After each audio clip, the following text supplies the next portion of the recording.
The door is locked. The door's locked. Yeah, the door to the outside is locked. Fred, do you have that one? Do you have stats to manage that thing?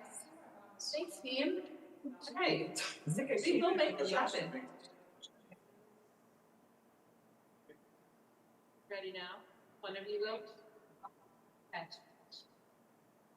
All right, so we're going to go ahead and get started. I'm going to call to order the City of Burlington Board of Finance on Monday, December 2025, 4:33, I think, p.m.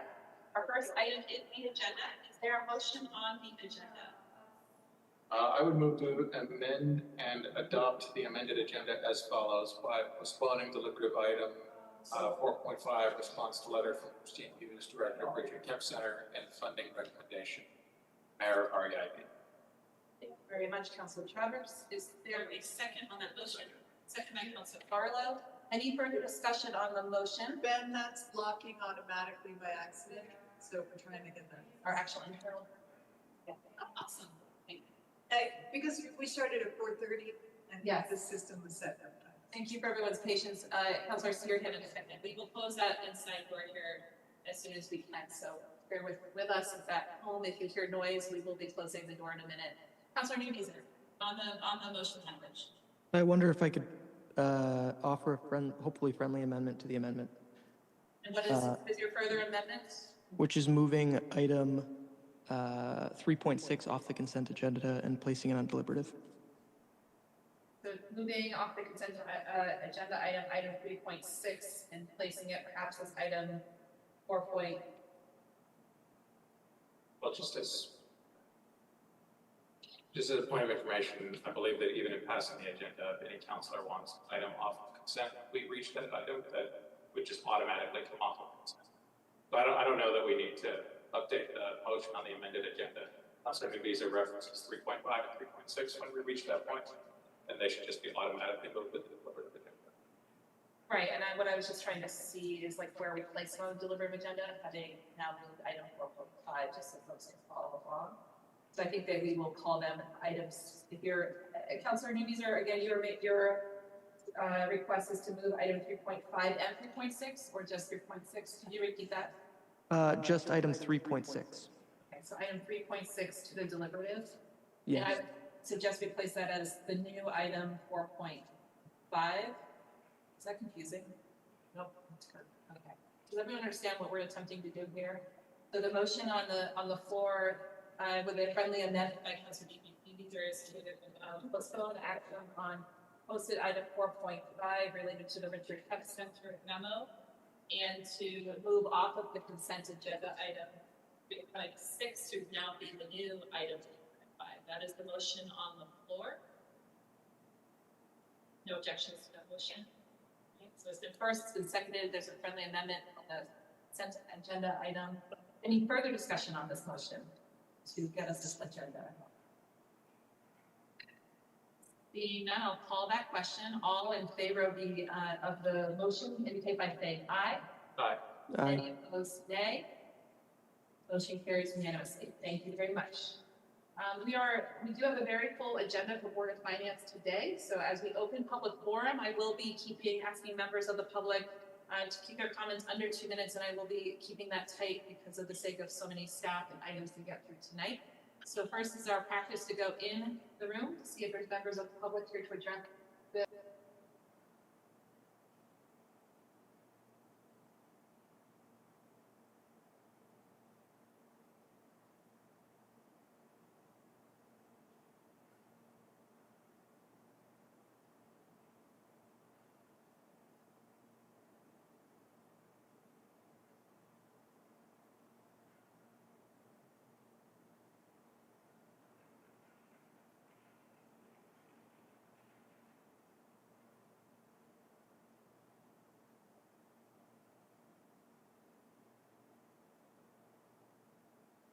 And I want to make sure folks can still hear us online.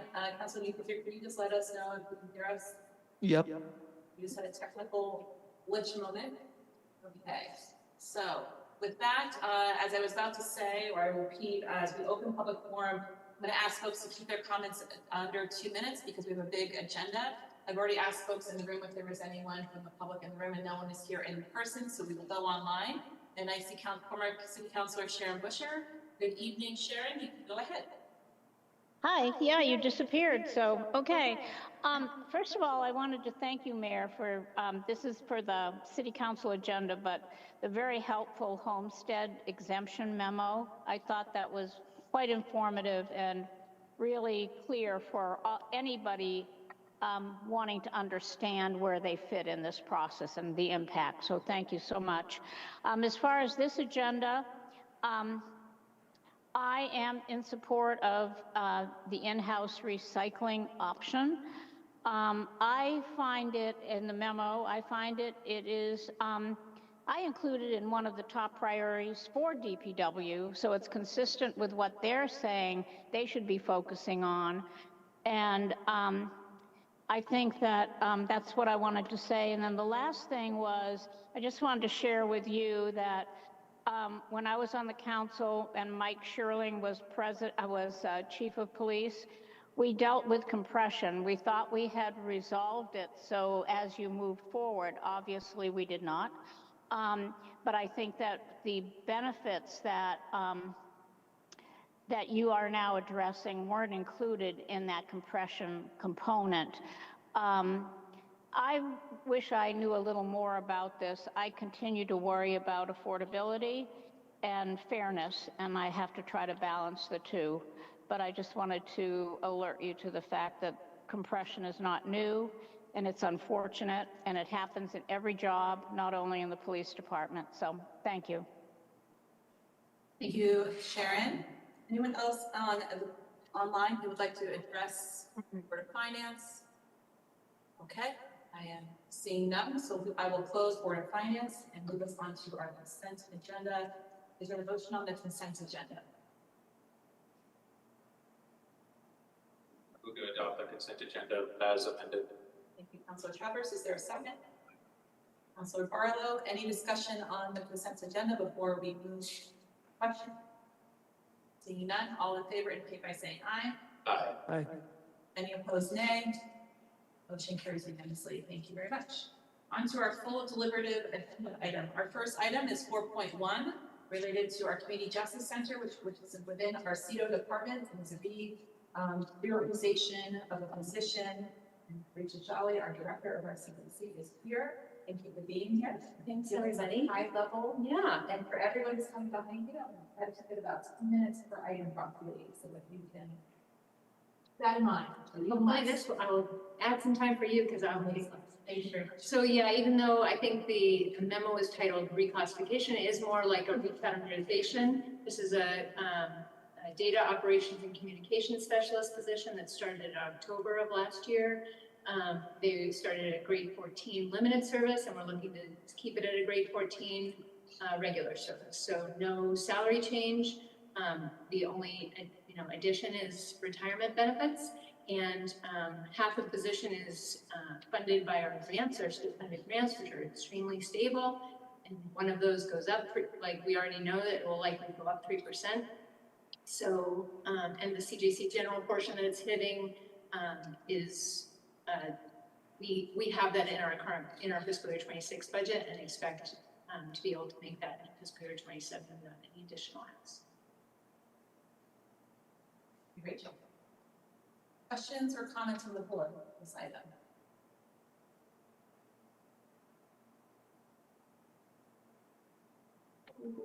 Okay, that's great. And it's not a statement of anything. That is just an efficient word. Go ahead, Councilor Barlow.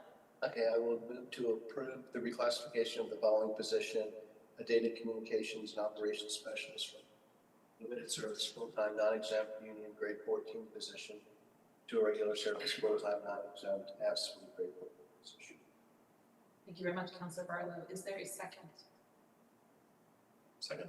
Yeah, Councilor Travers, thank you. Any discussion on the motion? Seeing none, all in favor indicate by saying aye. Aye. Aye. Any opposed, nay? Motion carries unanimously. Rachel, well done. Thanks. Now challenge accepted, colleagues. Okay, on to our next item, item 4.2, which is position updates from our Burlington Electric Department. The team are here. Aaron, welcome. Good afternoon. For this item, myself, Emily, Tim Clancy from HR, all here. Munir Caskey, who is also on the memo, is out sick today. For this, we have a couple of different position updates, one of which is to take an existing financial analyst, senior analyst position and converting it from a union position to a non-union position. The incumbent just vacated the position after a nearly 39-year tenure at BED, which we're grateful for her service. And in reviewing the position and the confidentiality required to manage a number of the financial and budgeting aspects, we concluded with HR that it should be a non-union position. IBW Local 100 has agreed with us on that. And so that's one aspect here. The second is to take a vacant position that's in our Energy Services Department, which is an engineer position that has not been filled ever, and convert it to a new PUC Counsel and Compliance Officer position. And there's two reasons for doing that. One of which is our current outside counsel, who we rely on for PUC legal guidance, is going to be moving from McNeil Letty Sheehan over to Vermont Public Power Supply Authority at the beginning of the year. So we will have much less of his time. We're a member of VEPSA. We'll have a little bit of his time still, but we expect to have much less. And we also, in proactive steps that we're trying to take to improve our regulatory engagement with the PUC and the Department of Public Service, believe it would be really helpful to have an in-house resource to help us with PUC legal filings and guidance and compliance. So those are the two positions essentially that we're working on here in this memo. You have all the materials. There's a net savings in FY26 because we only anticipate having the PUC filled for about a quarter of the fiscal year, whereas we're saving on the vacant energy services engineer position for the duration, the other part of the duration of the fiscal year. So we don't expect a negative impact. We expect a positive impact budget in fiscal 26, and we'll budget fully for the position to be filled in fiscal 27. And I think with that, we'd be glad to answer questions. Questions or comments from the board? Councilor Needham. Is it a negative impact in FY27? Does that change?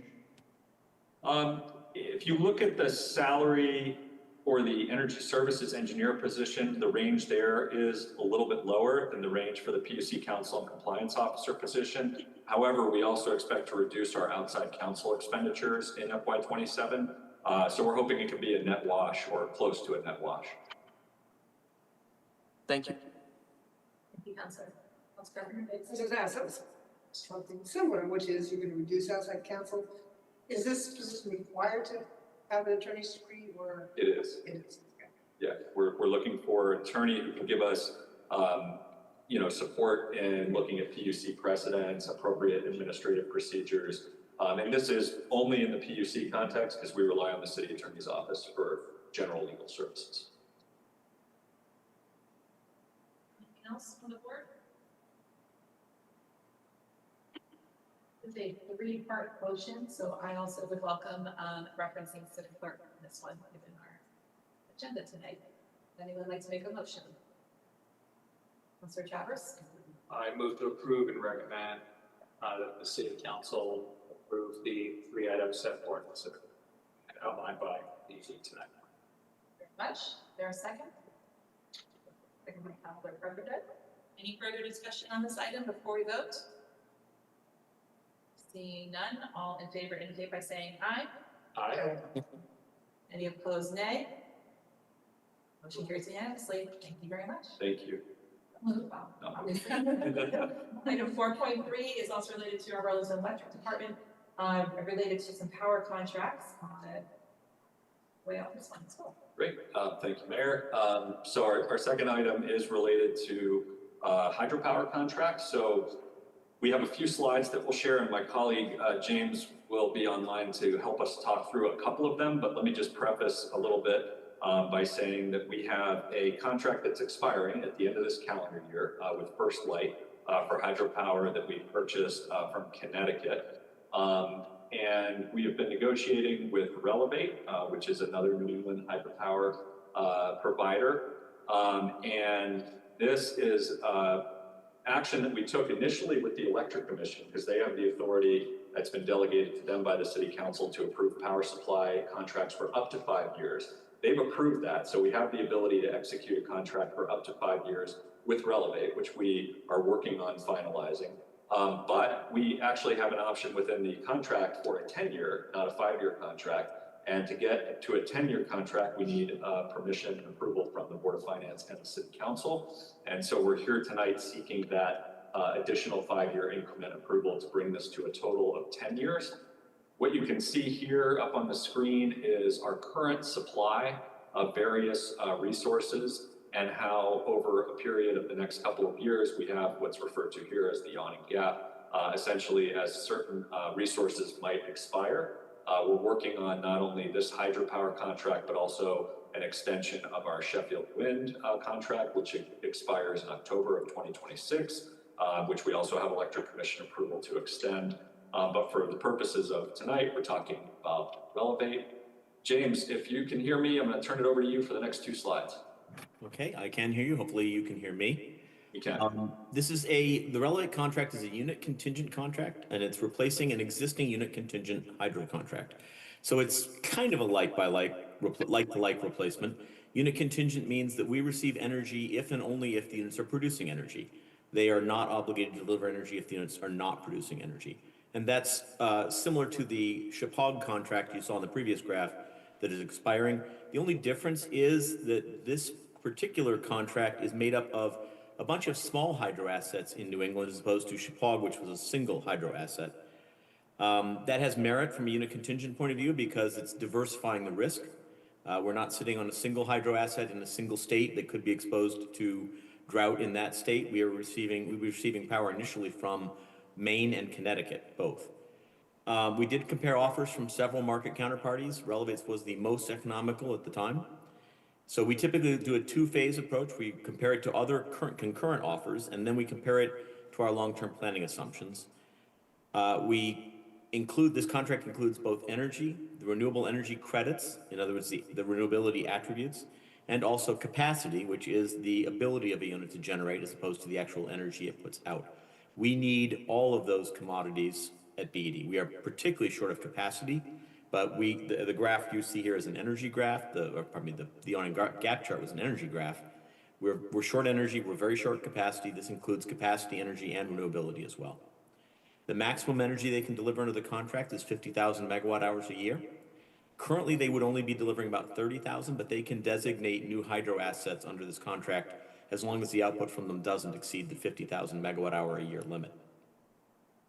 2 of the 3 that are initially designated, which are Dundee and Eel Weir, are Low Impact Hydro Institute certified, and that means they are Mass Class 2 RECs. That is essentially the same as Winooski 1.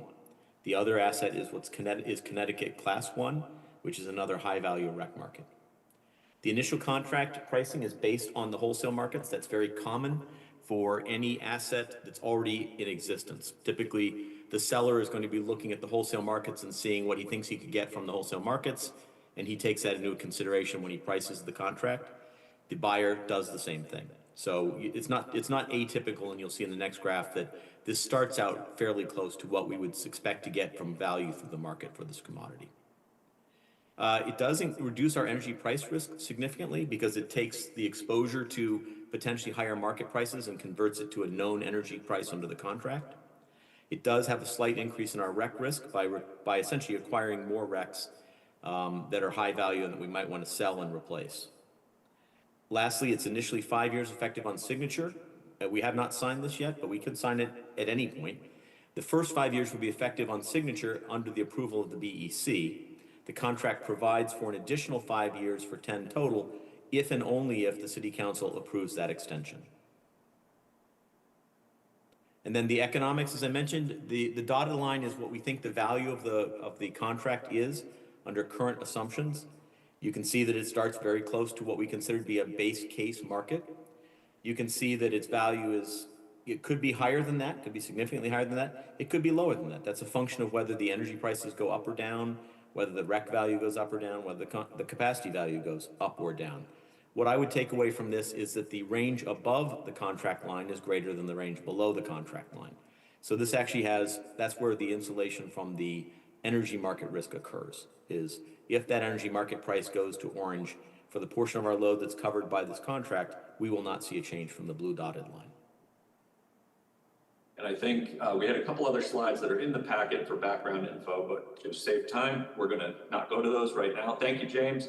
And we're glad to answer questions. Yeah, I'm sorry. Can I offer one last thing, Darren, real quick? Sure. It's that this company, Relevate, if you do look, you'll see a link to their information.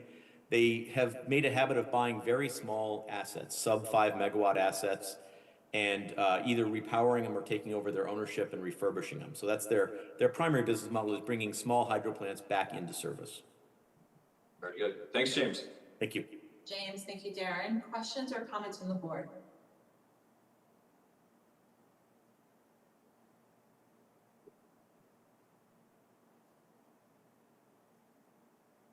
I'm getting to know people's body language, but as one Councilor Travers. Well, I'll just say there's a lot to digest here. This is what you do day to day.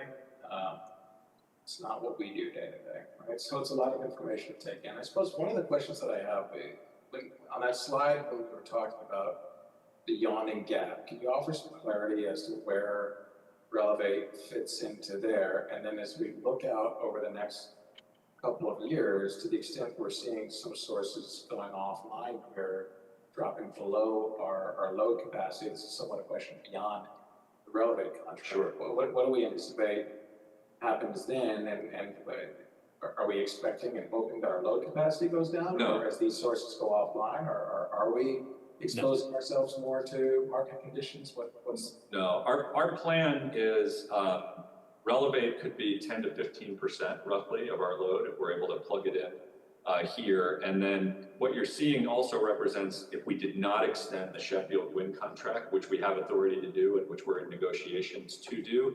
And we also have a third contract that's expiring, Hancock Wind in Maine, which we also have the option to potentially extend as well. So this sort of shows a base case no action by BED. Where would you land? We expect all things equal load to grow over time as we electrify more and as we see more, new construction and other projects in the city. But so it just gives you a sense of sort of a base case versus as we fill in, starting with Relevate, that portfolio will fill up back to the line. And typically we've been slightly above the line, as you can see at the very beginning of 2025. James, do you have something else to share there? Yeah, I would. So this graph, and perhaps in retrospect, it would have been better to include if you execute this 10-year extension, what this would look like. This does not show the effect of this contract replacement. So the leftmost, topmost triangle is the Shepog hydro contract that's expiring. If this gets replaced, it would provide energy equal or somewhat greater than that contract and extend out for 10 years, which would take you all the way out really to the right side of the graph. So this would build a lot of that coverage back up for the full period covered by this graph. The other two below that are the Sheffield and the Hancock contracts. We're essentially taking these expirations in order. Shepog expires at the end of this year, and so we are moving Relevate first. But we are in concurrent discussions with Hancock, with Sheffield, and with a couple of other market counterparties to keep, a selection of options on the table. We would be probably moving, if I had to guess, in the first quarter of next year to start extending those contracts and rebuilding that portfolio. If we did nothing, that gap would represent market risk between the dotted line and the supply resources, but we don't intend to keep that. In addition, we would not be 100% renewable if we didn't take some action, and there would be other costs imparted upon BED from not being renewable that are not on the economics graph that we just showed. So we are moving to refill that position. We do typically, as Darren said, run a tiny bit long, and we really do that because of the intermittency of renewable resources, just to make sure that even if it's a low resource year for wind and hydro, we still can be 100% renewable.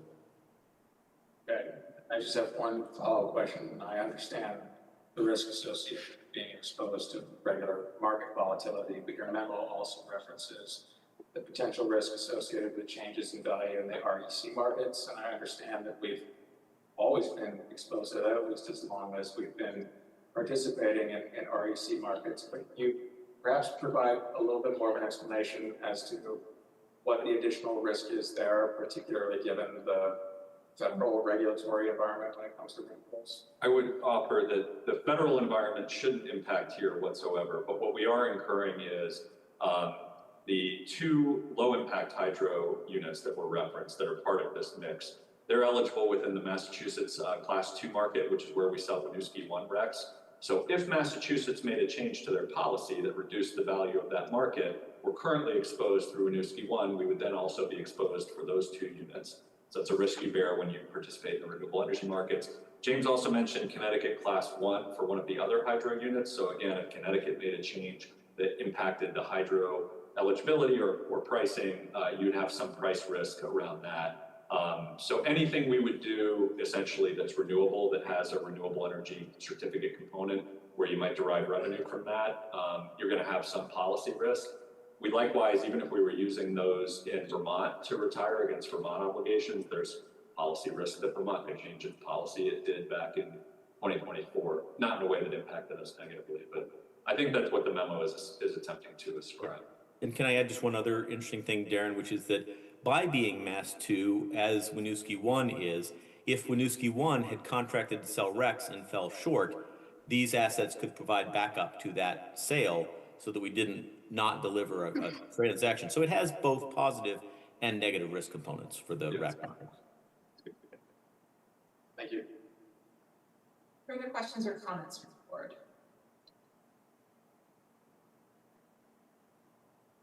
Councilor Bartlett. I would make the motion as recommended. Thank you very much. Councilor Barlow, is there a second? Second by Councilor Carpenter. Any further discussion on the motion before we vote? Seeing none, all in favor indicate by saying aye. Aye. Aye. Any opposed, nay?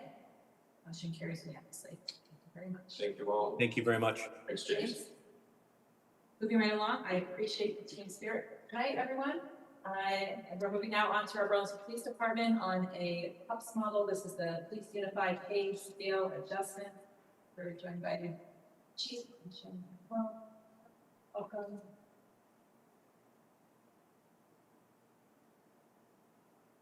Good evening. Thank you, Mayor. We also have Tim Clancy here for any HR questions related to this. We appreciate the board taking this up tonight. So, as mentioned by Councilor Busher, the Police Unified Pay Scale was indeed developed, engineered by Chief Sherling in 2007, and it was really designed in a way to avoid compression. What happened was we lacked fidelity in always maintaining the percentile differentials between BPOA pay scale and the upper tiers of the PUP scale. So just so folks can be quickly oriented to what the PUP scale actually is, it represents the first 15 steps of a police officer / corporal's career. So they're actually reaching step 15 in their 16th year of service. And then on top of that, there's a 5-step pay plan for the sergeants on top of the sergeant scale, the 4-step pay scale for lieutenants. On top of that is a 4-step pay scale for the rank of deputy chief. And in order to be a sergeant, you have to have served a requisite number of years as a police officer. In order to be a lieutenant, you have to serve as a requisite number of years as a sergeant, and so on. So with fidelity in the pay system, compression can be avoided. If things are changed, if different COLAs are awarded, this does behave in a way which we're faced with today, and that is a degree of compression that makes ourselves our best competitor when we're seeking formal leaders for the department. And when you think about what the department needs now in terms of leadership, mentorship, and most importantly from the business enterprise, is our #1 risk management is good supervision, both in the field, in the station as a lieutenant, and then overarching by our deputy chiefs. So what we've proposed here is to make the adjustments that we need to today to gain the ground that was lost over the last few years. What is really dramatically different now is the amount that police departments across the country have had to invest in terms of salary. And to align these, the proposal before you will do that for the Burlington Police. The other thing that has changed to some extent is that we have historically budgeted for and provided a number of the benefits in the collective bargaining agreement for our formal leadership team and the sworn ranks of sergeant, lieutenant, and deputy chief. And there's been, in addition to those over the last, during the last collective bargaining session, and those include a 10% overtime toward pensional benefits. Only sergeants and lieutenants are eligible for overtime. Deputy chiefs are not. There's a new retention bonus structure, which is the most expensive of these 4 items. An FTO, field training officer compensation for sergeants or lieutenants. When we actually promote people into a new rank, we make sure that they spend 2 to 3 weeks with a mentor, a field trainer in the field to learn the ropes so they can do their job effectively. And then a pension buy-in option. This is simply if you have served somewhere else as a law enforcement officer and you have eligible years of service, you can buy those years back up to a maximum of 8 years, I believe is the contract language. And that's relatively revenue neutral. So in terms of where we stand across the state of Vermont with our peer agencies, one, there's really no other city like Burlington, obviously, in the state.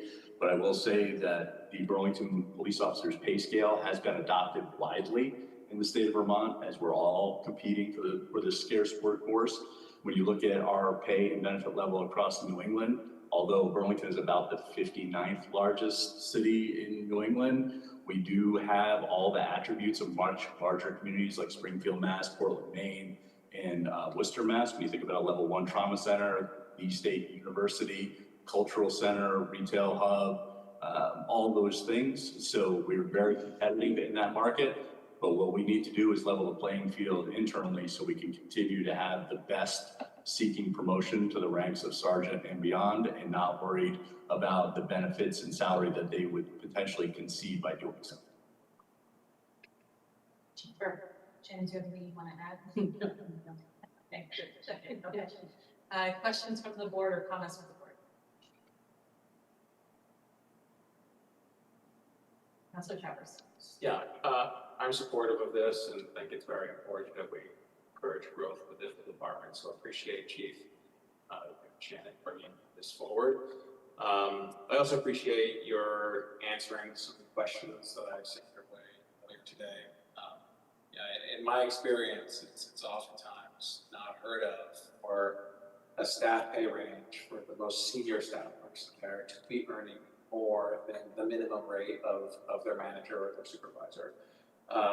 But I appreciated your explanation about how advancement within the department works, and that if someone is moving from a step 15 officer position into the sergeant rank, that regardless of their years of experience, that they're always starting at step that sergeant rank. And it makes sense to me that we would take this step to address some of the compression there.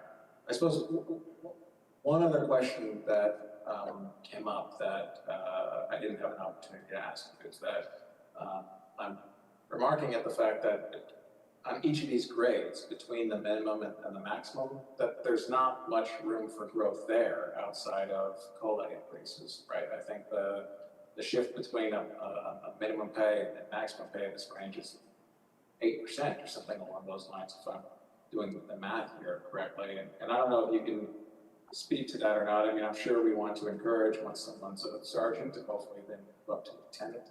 That's the way that you're potentially increasing your pay. But then, of course, once you get to the lieutenant level, there's only so many deputy chief positions. And once you're there, only so many chief roles. And so I know we're not addressing it here, but it's just one thought that I have as we move forward in terms of once someone gets into the role, if they want to stay there and grow there for some time, whether or not the delta between the minimum and maximum in the ranges is worthy of further review. But so maybe I'm misreading it, and if you have some feedback or thoughts on that, would appreciate it. But otherwise, very supportive of this effort. Again, thank you for bringing it forward. No, I appreciate that. I think just initial reactions. One, this is really closely tied to an internal market analysis, if you will, to make sure that we weren't sort of outsizing any particular rank. Two, once you're functioning as a sergeant or lieutenant, the job duties vary very little. So in the sense that we have a small number of steps, I think just represents that from day one as a lieutenant to your final day as a lieutenant, you're really expected to be a high performer. And that's why we're comfortable with that. And then when you think about really if someone does a traditional police career, 20 to 25 years, and you start looking at all these little steps here and there, 20 to 25 years goes by rather quickly. And I can attest to that from personal experience. Thank you. Thank you, Councilor Travers. Any other comments or questions from the board?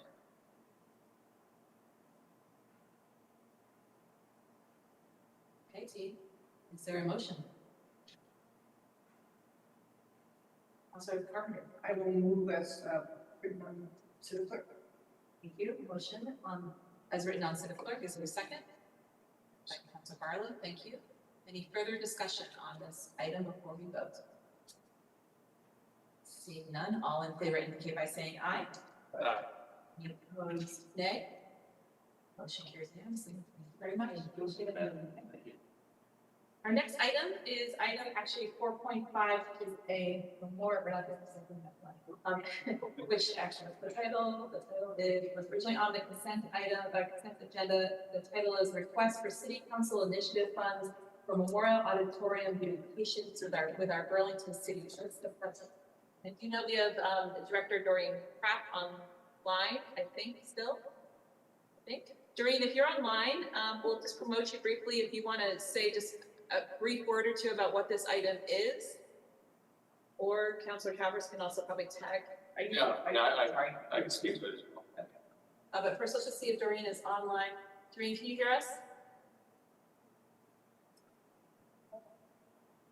Doreen, we can't hear you if you're there, so I'm going to go to Councilor Travers just to say a couple of words about what this item is, to introduce it, and then we'll open it up for discussion. I know Councilor Nebeser expressed interest in this being on deliberative. Sure. I should note that I don't think that this particular item is on the council agenda for tonight, and so if we were to approve it as a public finance this evening, then we would be taking it up as a council at our January 12th meeting. Yes. The last order of business that the council did with respect to its council initiative funds at the end of FY25 was to award Burlington City Arts close to $14,000, a little more than $13,000, I think, for the purposes of graffiti remediation, use of banners around Memorial Auditorium. Burlington City Arts, as I understand it, used about half of that money to put those banners up, but unfortunately, not long after them being installed, they were vandalized and had to be taken down, and the materials that were used were such that we couldn't remediate the graffiti on the vandalized banners. Because there were monies that were unspent at the end of FY25, like with any other appropriation, it was reabsorbed, I don't know what the appropriate terminology here is, Catherine, but into the general fund.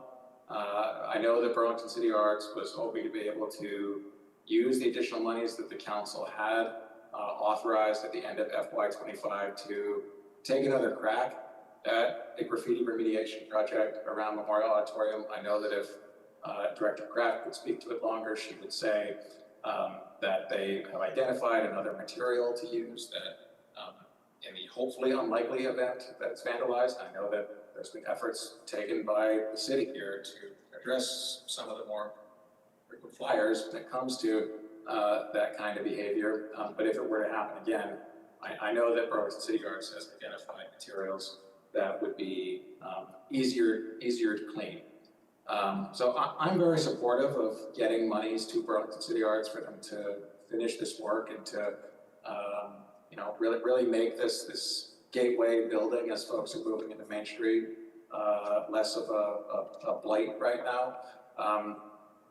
If we want to have a discussion between now and our meeting on January 12th as to whether council initiative funds or some other resource is worth considering, I don't know what that resource would be, I should say, but I would be open to having those discussions. But I will be supporting this item tonight because I would like to follow through on the monies that we authorized at the end of FY25 and allow them the opportunity to do that work. Thank you for introducing Councilor Travers in that context. Doreen, can you hear us now? If you can let us. I can. Can you hear Hi. me? Yes, we can now. Doreen, as our Director of BCA, do you have anything to add to this before we open for discussion? I think Ben covered most of the salient points. I think, we're in a difficult financial situation. We do not have funds in our budget for the reach. As you know, I've been out endlessly in the business community for everything from fixing many of the unlit scenarios in downtown Burlington, working with BED, to the Alley Leahy Way, and I've really sort of tapped so deeply with our fundraising. I feel like I don't have a source other than coming back to the city here, and I think it's a critical place in the city. I think we have resolved the issues that created the unfortunate situation with not being able to fix those banners. We now have new banner material that is twofold. It's both cleanable, so maintainable, and also we've worked out some of the wind factor issues, which nobody really knew was happening, but they were being devastated by the wind, and we've resolved those. So I think I know there was at least one counselor who said, why should we do this 2 times? But I think it will be a good investment, and hope that we can find a way to support this. My team has locally sourced everything, which is also an added benefit, and we will use all of my team members and city support to get these banners up. So we are only paying for the banners themselves. Doreen, appreciate that. With that, let's open it up for discussion by members of the board. Councilor Newbeeser, do you want to go first? Yeah, I guess I pulled it off consent rather for deliberative, not because I'm necessarily for or against the banners themselves. I guess my concern was, is this really what we should use councilor initiative funds specifically for? And I haven't looked myself, but someone told me that the remaining funds, in addition to the other item that was on our consent agenda tonight, we'd be in the roughly 13,000 of the remaining councilor initiative fund. And so my concern is, I know there's at least the Old North End cleanup that folks had interest in pursuing again this year. I had interest in expanding that. So I'm much as wanting to make sure that these funds are really used for councilor initiatives and not supplemental funding for, albeit worthy programs in other parts of city government. So I guess that's the nature of my concern, and I am curious to hear what my colleagues would think in the council. Thank you, Councilor Newbeeser. If that was a question or not, that we'll go to Councilor Carpenter next and then see what maybe others want to say to that. I think it's a fair question for Councilor Newbeeser to raise. And I, to be honest, had some of the same concern, including the highlight buttons. I mean, what gets included in a budget versus not in a budget? And this particular circumstance was an emergency thing, right? Something was destroyed and it needs to be replaced. And how do we normally deal with things that are destroyed that need to be replaced? And I guess it's not that I'm not going to support this. I just think looking to this fund for that kind of activity doesn't quite set with me. I think it's for different initiatives. I can live with it for the minute, but I think we need to be clear, is there contingency somewhere where, we deal with things that get destroyed? And I don't know that this would be particularly covered by insurance, but nonetheless, city property was destroyed. And, not by anybody's fault, but so I just think we have to be very careful of this. it really was to promote engagement with the city, and, activities that directly benefit constituents. And this does benefit. So again, I'm not going to oppose this at this minute, but I really am not thrilled to see city departments use this for kind of gaps in their budget, so to speak. And I just think we need to be very cautious about it. Council Carpenter, Council Barlow. And I would agree with Councilor Newbeezer and Councilor Carpenter. But I think we've, and this is meant for councilor initiatives. However, since I've been on the council, it has been used for, I would say, councilor priorities, sometimes brought to us from other organizations in the community and sometimes from city departments. And so I think we've set that precedent, and I also will be supporting this tonight, but I take Councilor Newbeezer's point, and I think we should, as funding gets more and more constrained, we shouldn't be robbing the council initiative funds to make up these gaps that we're finding in various departmental funding streams. So I think it's something for us to take under advisement, but I also will support this. Thank you. Further comments or questions? Yes. Yeah, I'd like to make a motion if that's okay. Go ahead, Councilor Newbeezer. I'd like to move to postpone this item until the next Board of Finance meeting, which would be January 12th. And my reasoning just being, if it were seconded, I'd just like some time to sort of circle back with other councilors, understand where this would leave the remainder for the fiscal year in terms of the councilor initiative funds, and just see based on what I know to be other priorities as well, just to sort of be sure, this doesn't dip into other priorities for the council. Thank you, Councilor Newbeezer. So there's a motion by Councilor Newbeezer to postpone action on item that is now 4.5 related to this BCA Memorial Auditorium Initiative. City Council did not say that in the really best order, but there's a motion on the floor. Is there a second on that motion to postpone?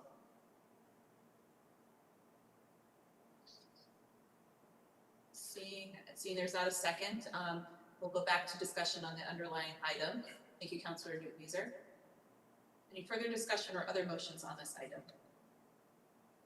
Councilor Travis. Yeah, I mean, I just want to echo what all of my colleagues here have really said. I understand the question marks around it. I think the good news in answering those question marks is that we shouldn't have to postpone it. If we approve it as a Board of Finance this evening, then it will be teed up for consideration at our January 12th meeting. And if we need to take time between now and then to better understand how this impacts the overall council initiative fund, as well as to discuss the overall dollar value and the source of the funding, I'm completely open to continuing those discussions, but would like to continue to move the item forward.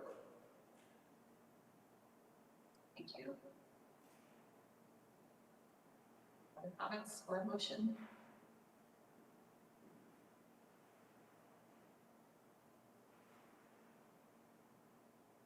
I move to take the actions indicated on Civic Clerk. Thank you, Councilor Chambers. Is there a second? Second by Councilor Barlow. Any further discussion before we vote? We've had enough on this item, so I'm going to call the question. All in favor indicate by saying aye. Aye. Any opposed, nay? Nay. So for the record, Councilor Newbeezer voted nay, and I voted in support. So that's 4-1. I can't count. We got 4-1. Thank you very much. Motion carries 4-1. Thank you very much. Thank you, BCA, for being here. Appreciate it. And we're going to move now. Thank you. Thank you, Doreen. And now we're going to Thank you. Thank you. 1.6. Now with our Department of Public Works team, come on up now. Tonight related to the recycling program, it's an update, as well as an extension of an employee recruitment and retention MOA memorandum of agreement between AFSCME Local 1343 and the City of Burlington. And Chapin and Lee, thank you for being here. I'll take it away. Thank you very much. As you noticed in the packet, there is quite an extensive memo on this item. We've together come a long way. Tonight at the council, I'm prepared to give more of a comprehensive overview of the process that we've undertaken, looking at the long-term path for either a city-run continued recycling program or one that is contracted out but still maintains the residential recycling collection service. Colby Dallaire, the president of ASME, will be here tonight as well so that the council can benefit from asking the union questions.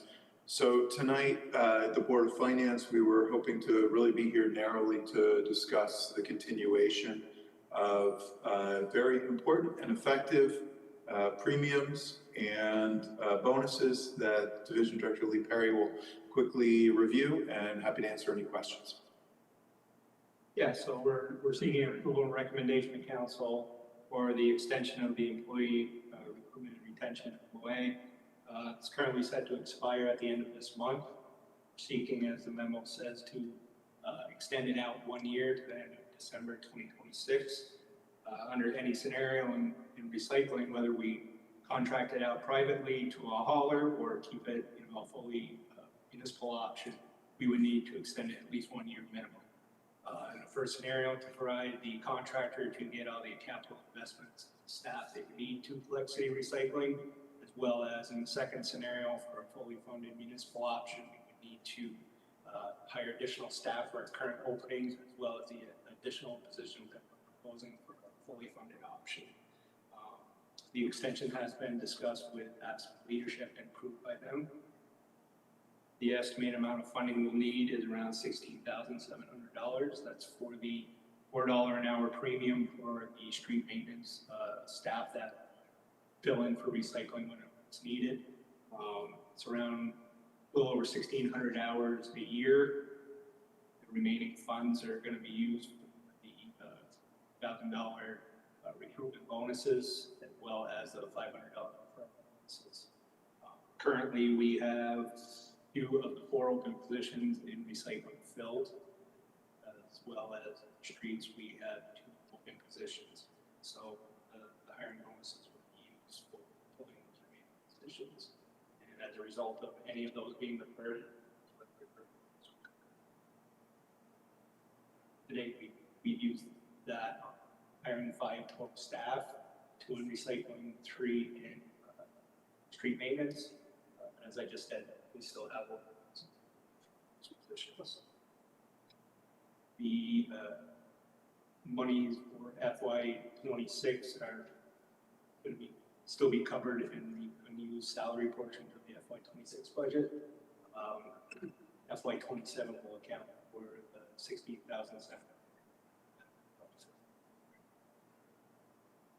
Happy to answer any questions. For those of you questions or comments from the board.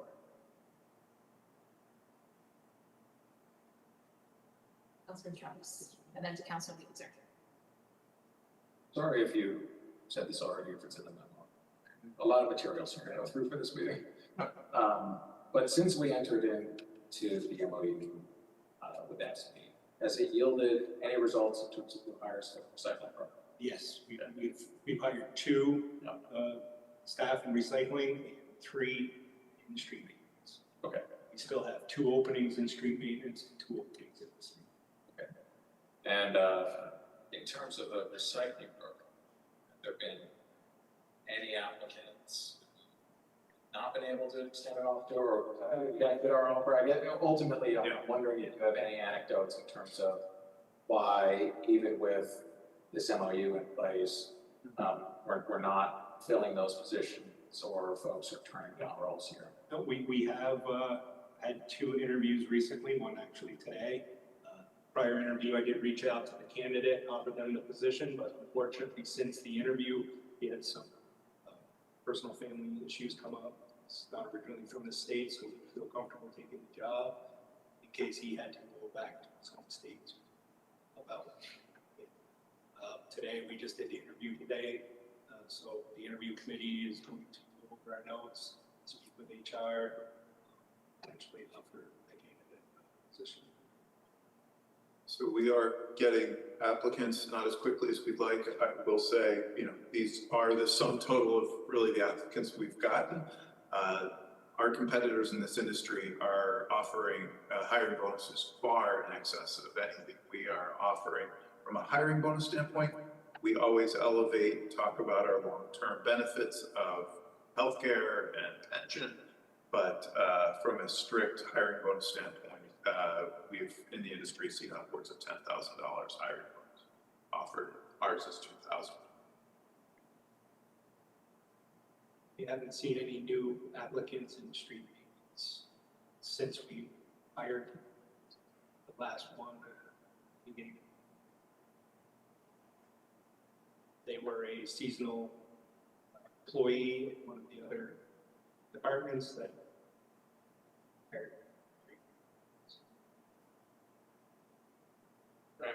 And then can you just offer any sense of, I know we're not being asked to discuss it tonight, but of course you've given us an update with respect to the RFP response we received to contracting out our municipal recycling service.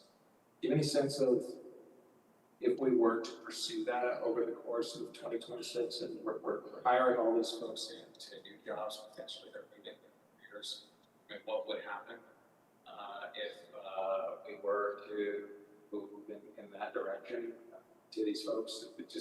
I have some concern about, right, offering a hiring bonus, bringing them on board, and then over the course of their first year here, outsourcing that particular service.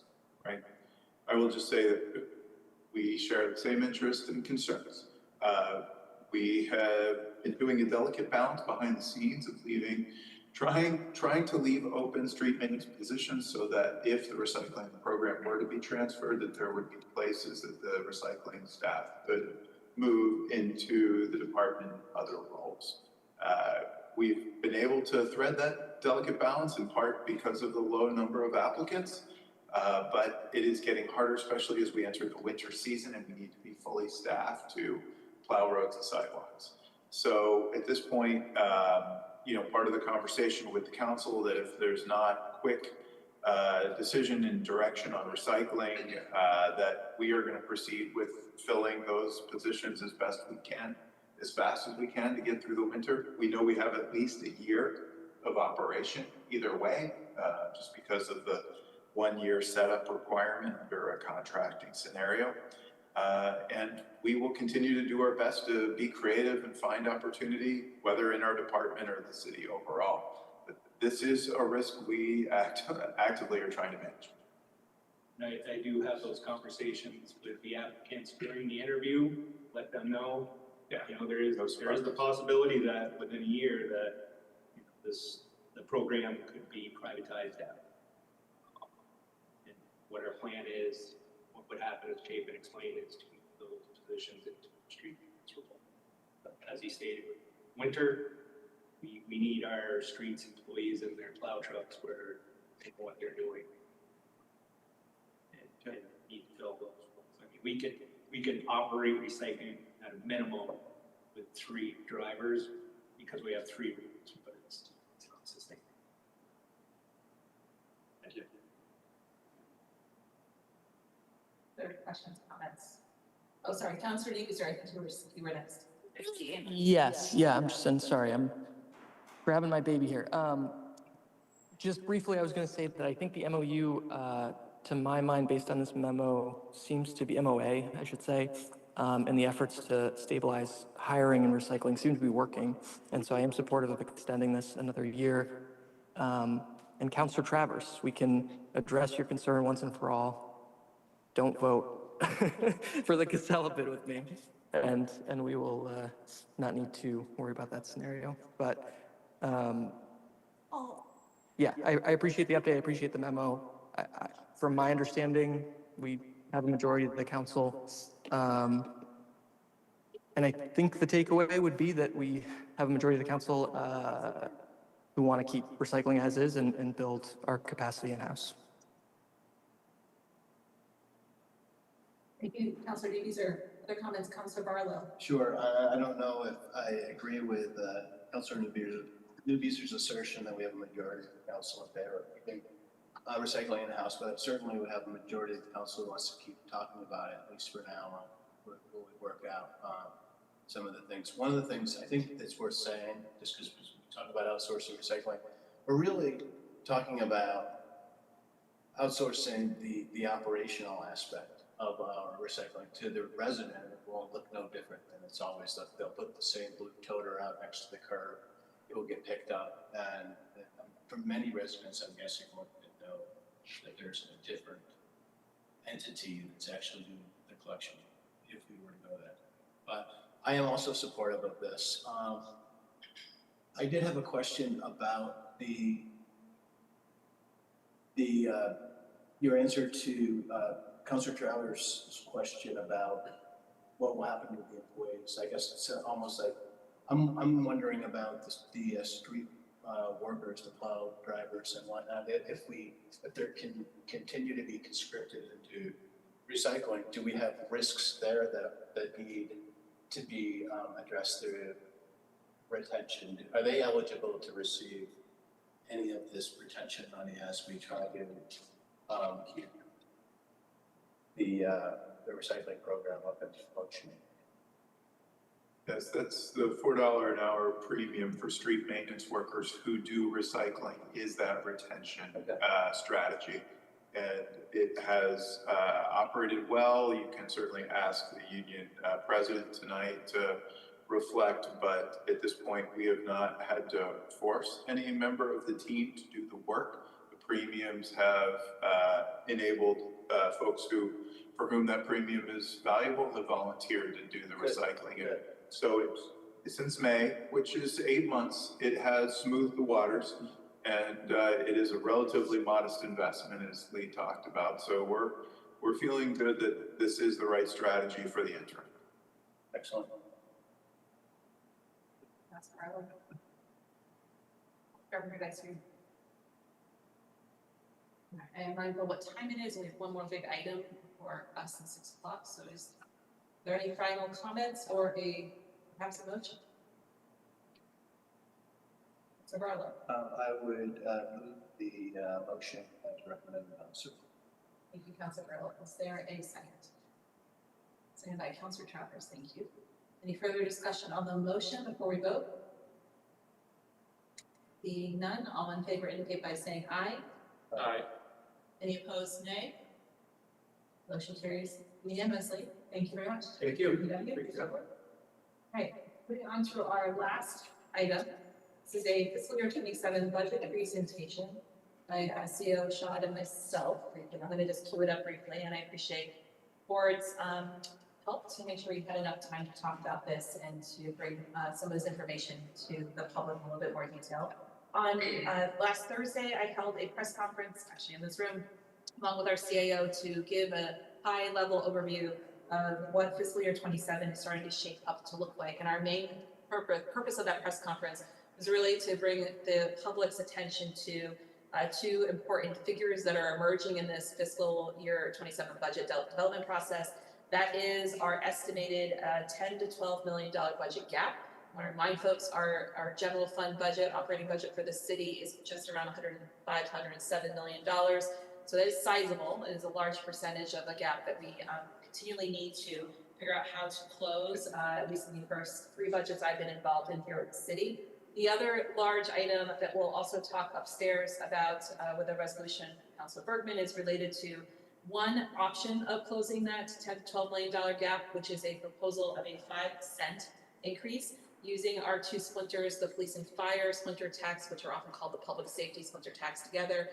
That is just one option that we are exploring among others. Before I hand it over to the CAO, I want to just remind folks that this challenging budget gap issue is not unusual for the city, at least of late, because we have 3 compounding issues that have led to this.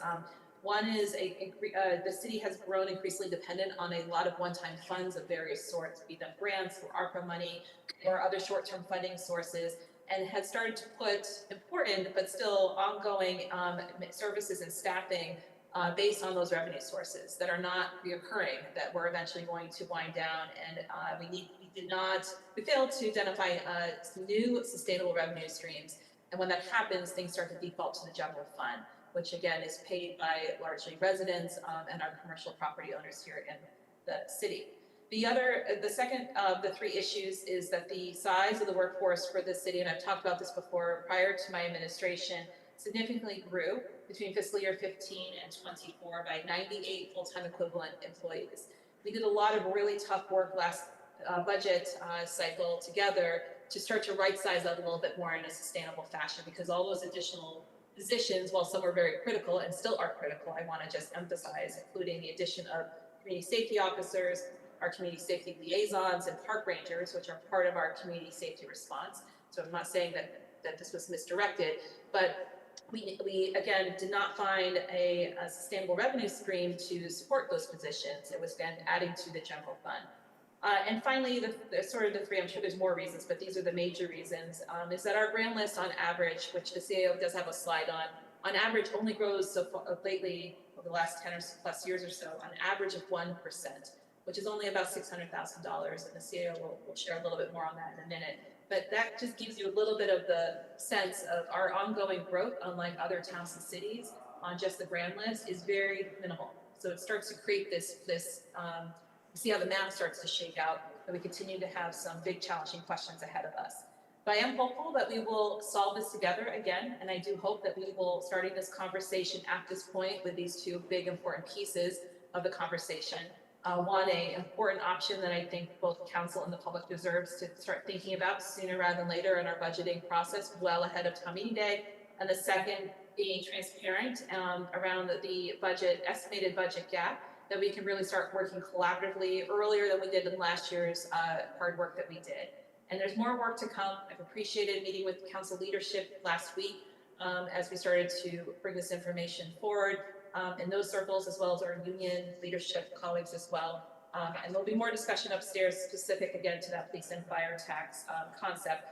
But I just wanted to provide that framing before I hand this over to our CAO to walk through a little bit more detail of how we got here and what we're thinking about. Excellent, thank you, Mayor.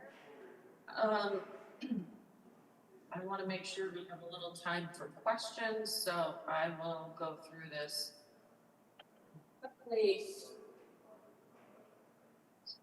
Slide set up here. All right.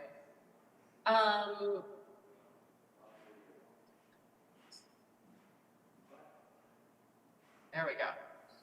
Okay, so as we always do, we start with looking at what are the city's core needs and expenses for this upcoming year.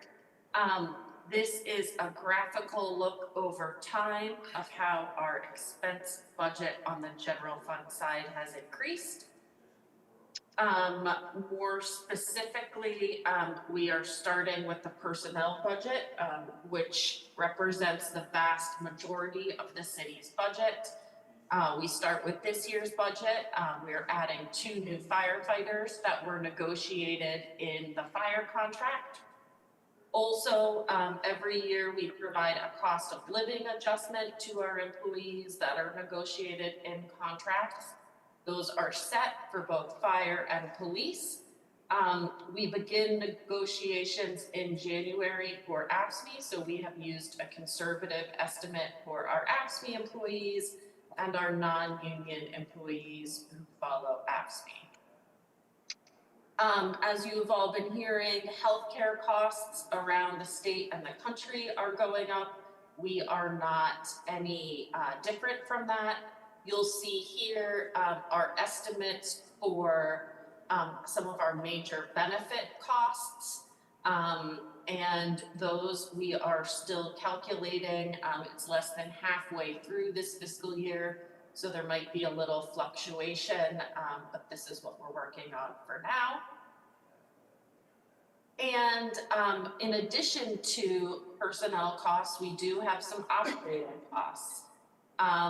We typically add inflation, which is running around 3% for most of our non-personnel operating costs. And then we are also hoping and planning to add some money so that we have cash available to purchase 9 new vehicles. I did some research and we have had constrained replacement of vehicles since at least 2013. The fleet committee has done a lot of work trying to find out what we would need for sustainable replacement of fleet. In 2020, that was estimated at $2.7 million a year. We all know what's happened to inflation since then, so I imagine it's quite a bit more. And what we are proposing here is just replacing the urgent and dire vehicles. Most of these are frankly police cruisers that are barely functional or not functional anymore. That gives us our expenses, and then what do we have on the other side in terms of revenues for a starting point? As the mayor mentioned, around half of our revenues come from property taxes. Our grand list only grows about 1%. Furthermore, we have lost the business personal property tax, which we were expecting, but that is $1.1 million per year. That was a significant source of revenue that we do need to replace. Also a quick note on gross receipt and local option tax. While they do represent less than 10% of our budget, it is still significant. It's about $10 million. Local option tax is, we are projecting it to stay steady. The gross receipt tax, however, is forecast to revert from the 2.5% rate to go down to 2% on July 1st. If that were to happen, that would bring in about $900,000 less of revenue that would need to be replaced. Also, short-term rentals are taxed at 9%, and all 9% of that will go to the Housing Trust Fund next year, and that's almost $200,000 less that will be supporting the general fund, that will be supporting the Housing Trust Fund, but that is money that we also need to either make up in revenues or cut in expenses. Here is a visual presentation of what we're seeing with gross receipts and local option. And then lastly, on revenues, there are some one-time revenues that we will not be including in this year's budget. There are also a few revenues over several different categories that in doing a review, we have noticed we have not been meeting those revenues the past couple of years. And so making those revenues realistic, all of that together, adds up to about $4 million that was in this year's budget that we are not expecting in next year's budget. You add all of that together, that leads to the budget gap that the mayor mentioned between $10 and $12 million. As always, at this stage of the budget process, that's a very preliminary number. When we come back to you in January, we'll have a lot more detailed information from department heads, and we should also have close to final numbers for health and retirement. As the mayor mentioned, we'll have a multifaceted approach to filling that budget gap. Today, we will focus on the tax increase, and that is because we need council action on that by the end of January. We'll also talk about a couple of other items. But it is important to note that this is not something that is unique to Burlington. If you do a quick Google search, you'll see cities large and small from around the country are facing similar challenges.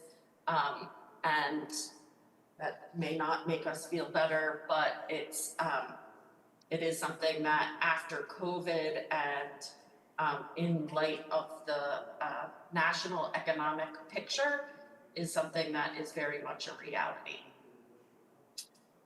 We are intending to pursue a 5-cent increase to the police and fire tax. That would raise about $3 million toward the projected gap of $10 to $12 million. For this year, the police and fire tax is projected to raise just under $6.5 million. The budgets for those departments are $39 million. That is not a typo. That means the police and fire tax only raises 16% of the cost of those services currently. We know that that tax is not going to cover 100%, but this does start to close that gap. If you are interested, that $3 million is not a random number. That $3 million is pretty much the increase in salaries and benefits that we have promised to police and fire for next year. And if you are interested, I have those details and I'm happy to share them offline later. What would this do for our property taxpayers? This is a look at the property tax history of our recent past. You'll see a big green arrow on where it says $353,000 property. That seems like a random number, but according to our assessor and data analyst, that is the current median assessed value for a home or condo in Burlington. So that means that technically half of the people will be assessed more than that, half will be assessed less than that. I've also included to the right the tax on the $500,000 property because that is a figure that we gave last year, and that is something that that is more akin to what you see property selling for in Burlington, so that number feels more comfortable, yet that is not what we are taxing on. We are taxing on the assessed value. So I wanted to show both of those, but pay attention to the $353,000 number. We have talked in this body a bit about all of our different splinter taxes. And as we approach this conversation, it is important to understand that there are two taxes, our debt service tax and our retirement tax, that go up because they need to. Our charter says that we can increase them without voter approval. And as of right now, though, that means that our property taxes are set to go up by about 3 cents, regardless of whether we put a 5-cent increase on the ballot or not. And that is to cover the debt and the retirement expenses. This chart shows the various options. Starting at the bottom is what it would be, what the effects of a tax would be if it was only the increase to debt and retirement. The middle line shows that debt and retirement plus the 5 cents for police and fire. And then the top line shows both of those, plus what if we had to replace the $900,000 lost income from gross receipts. And you can see the proposed tax rate on the left and the percentage increase on the right.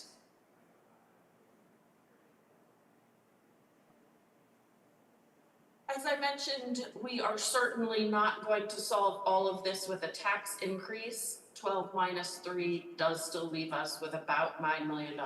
And so we are certainly looking at cutting city expenses, leveraging city assets. Well, I'm sure we'll have a conversation about gross receipts. If you reviewed this presentation before 3:30 today, you did not see this slide or the next slide, which I have added, and it is now called Revised online.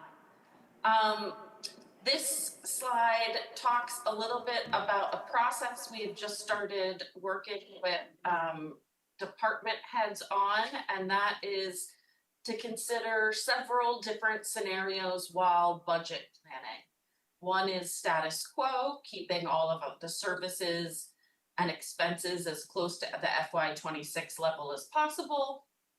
And then a 5% reduction of expenses, and then a 10% reduction of expenses.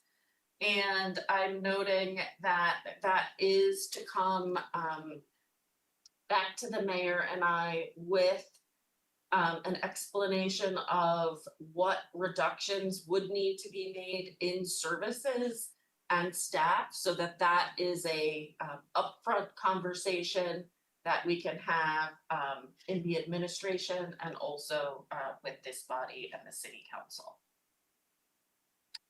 Other options that we are considering are creation of a voluntary furlough policy and a voluntary retirement program. So just to summarize, we do have the gap that we talked about. We are utilizing several different approaches. We're exploring everything at this point.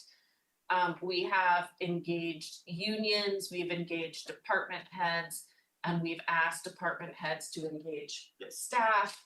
The mayor and I will be having an all-employee webinar this Friday to present some form of this PowerPoint to staff and to solicit their ideas directly, so that we encourage dialogue and communication.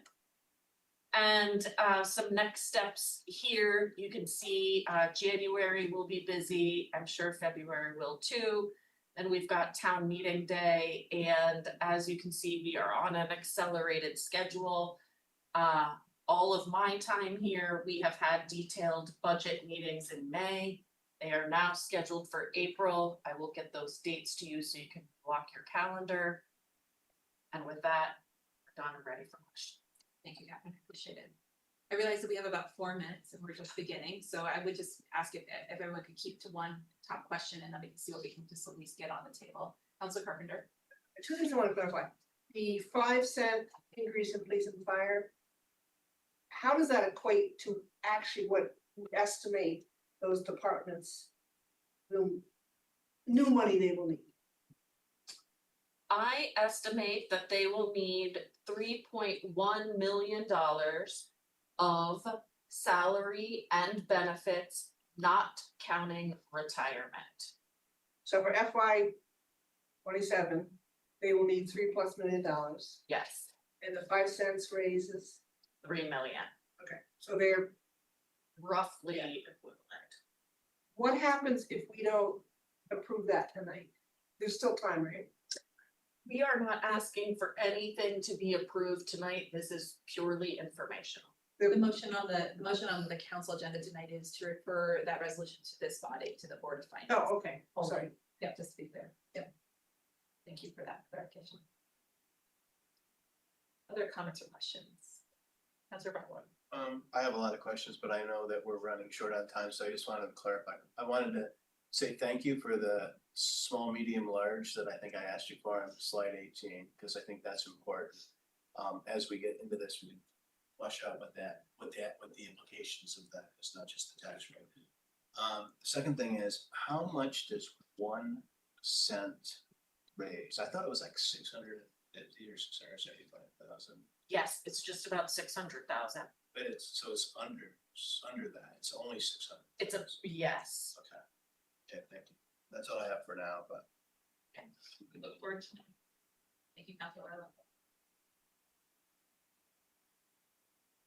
Your tell is that you lean back, Councilor Chopper. If anyone can't see it, it's very obvious. Actually, you know what I just noticed? In today's meeting, it's all on this side of the room. Yes, no one. And I didn't fix it for you, Councilor Travers. I'm sorry. That's okay. Yeah. Seeking some clarity in the anticipated budgeted $10 to $12 million gap. This is a question that has come up a couple times now in recent years. Is that inclusive of retirement and debt service increases, or is it exclusive of that? It is exclusive of retirement and debt, seeing as they have dedicated sources. That is, that 10 to 12 million does not include those. Does not include them? It does not include those.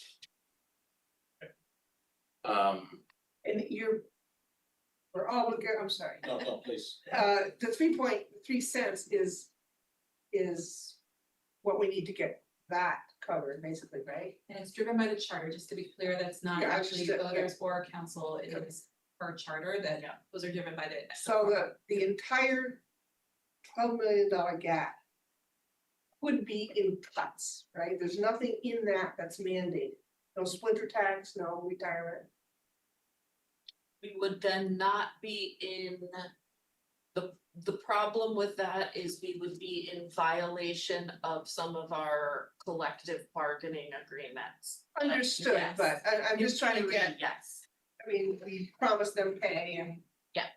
I get all that, but it's personnel as opposed to splinter taxes, which we have to pay, correct, debt service and retirement. that's right. So in theory, you know, if you had a massive layoff of $12 million worth of people, you could, that is a way. I would say services and personnel and, Yeah. operating Okay, expenses, yes. So I just want to be clear about that. Yes. Counselor Travers, do you want the floor back for the final?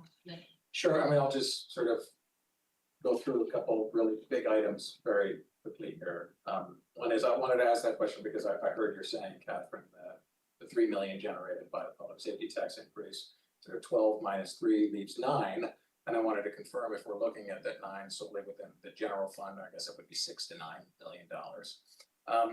And that is a very tall hill to climb, and I think you've acknowledged that appropriately in this presentation here. I think that, you know, unfortunately, from my perspective, we're going to have some very difficult and hard decisions to make here, because I don't think we can sustain a $10 to $12 million gap. I don't think we can go to voters and ask for a property tax increase on the municipal side of the ledger up to 10%. I have serious concerns about whether or not that would pass, particularly when we're hearing what the school budget increase may be.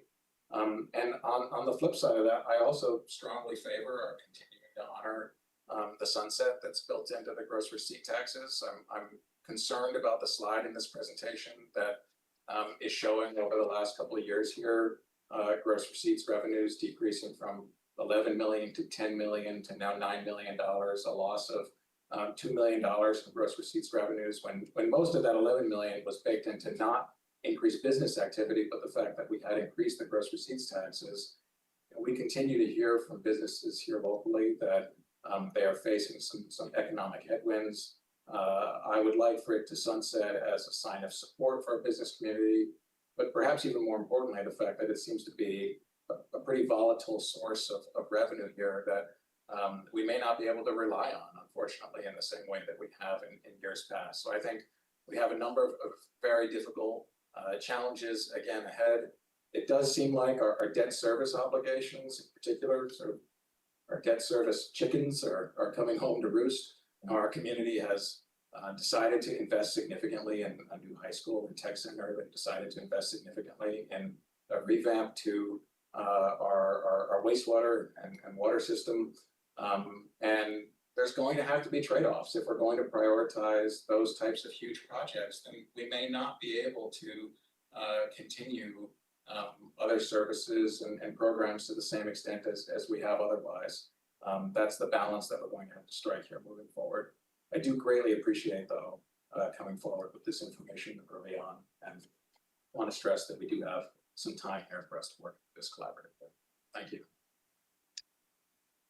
I just had one thing I wanted to say, and I wasn't going to say it, I will, is that I believe that all of our tax increases do have voter approval, because the bonding that we do or the charter that we ask to be passed that allows us the annual increases does require voter approval. So the voters have signed up for that service, and they've signed up to allow us to do that capital replenishment that we need to do on an annual basis. So I think it's important to note that. And of course, every time we go out to bond, that is a decision by council, city council, and mayor, around when to go out for additional debt, of course. So you're right, I shorthanded it, but essentially the origin does come from the charter, but that is a fair point. Thank you. With that, we are 4 minutes over, which is so unlike me, so I apologize and thank you for your patience. And with that, I know we'll continue this conversation. This was an informational item. I am going to adjourn Board of Finance at 6:04 p.m.